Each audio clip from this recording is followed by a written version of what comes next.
This is Mac OS Ken. A look at Apple Vision Pro costs, considering Apple and foldable phones, and stories around Apple TV Plus titles. It is Monday, the 26th of February, 2024. I'm Ken Ray, and this is news from Mac OS Ken, brought to you by yours truly and supported by people like you, patrons through Patreon.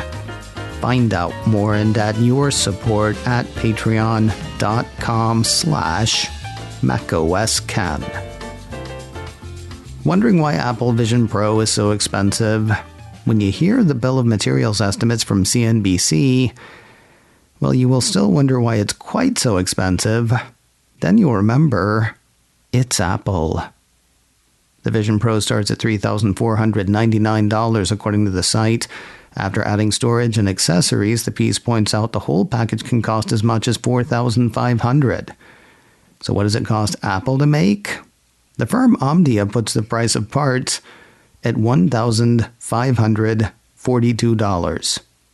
CNBC says the most expensive piece of Apple's spatial computer is the 1.25-inch Sony semiconductor display. That's the part that people look into, or those are the parts.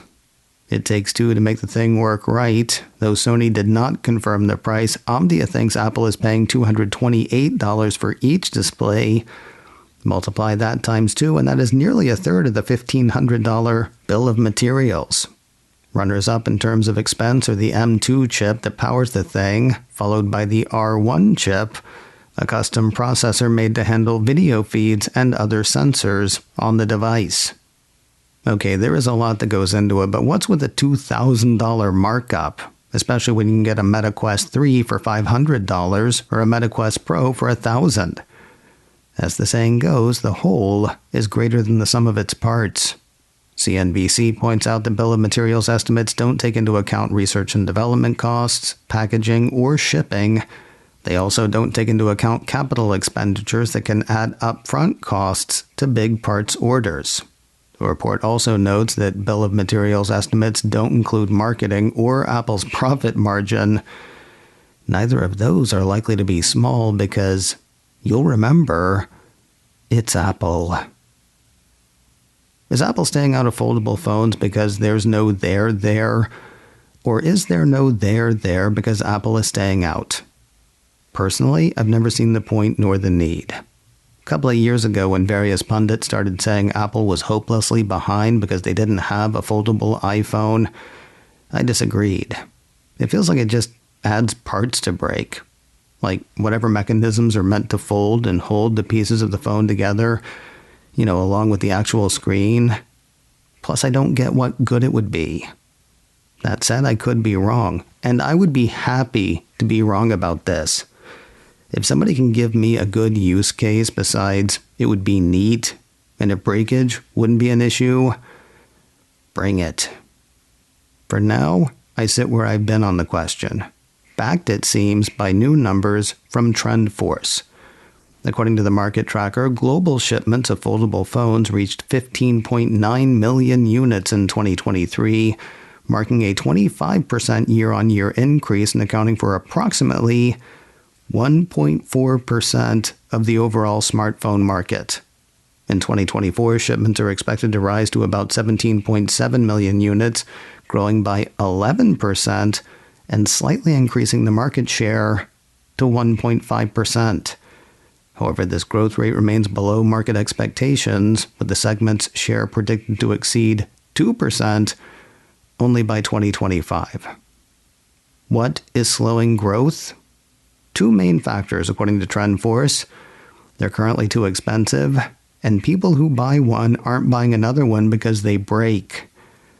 According to the firm, consumer retention is low due to frequent maintenance issues faced by first-time foldable phone users, leading to a lack of confidence in the product.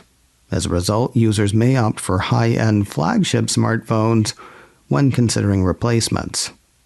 The firm says the prices look set to come down.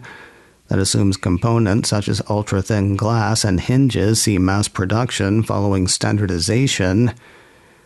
They don't address the breakage issue, though. What they do address is Apple's absence from the space.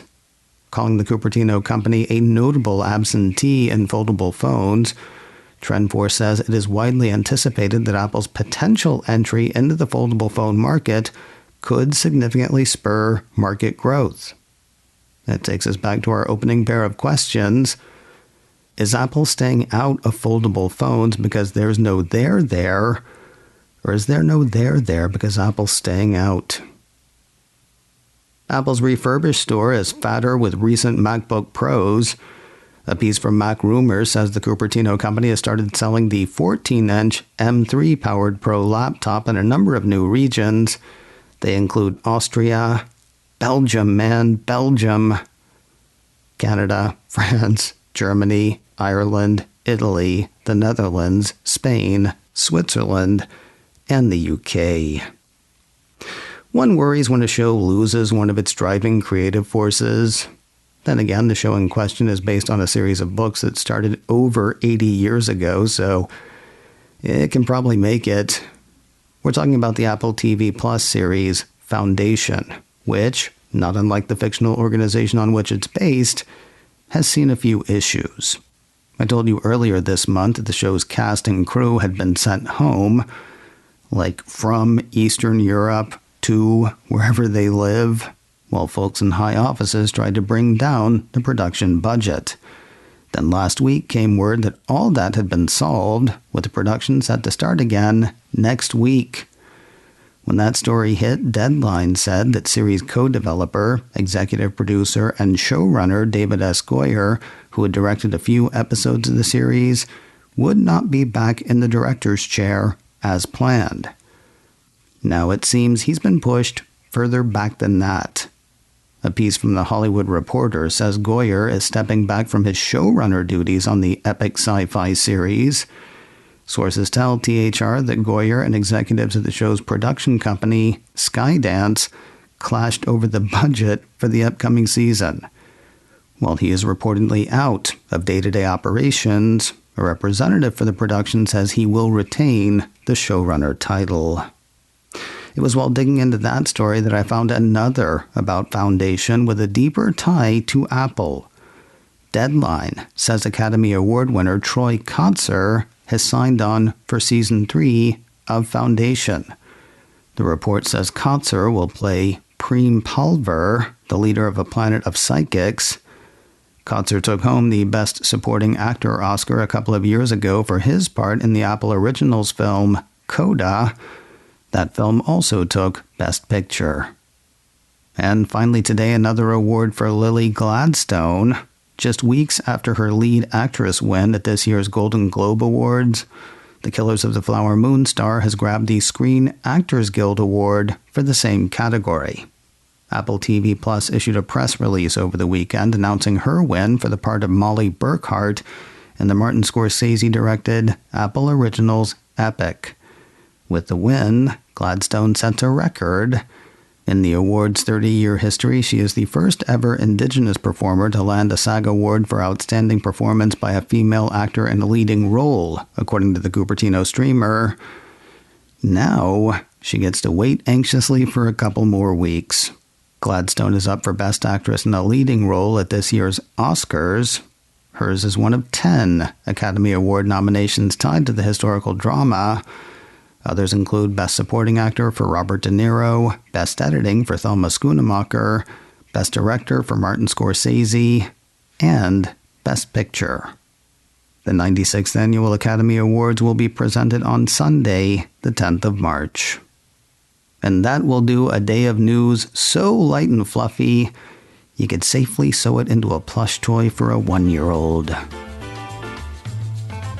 macOS Ken, brought to you by me, and supported by people like you, patrons through Patreon.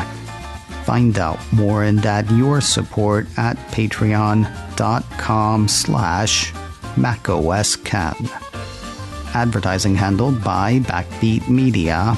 Online at backbeatmedia.com. You can reach me a couple of ways. Info@macosken.com or call 716 780-4080. Until next time, that is news from macOS Ken. I'm Ken Ray.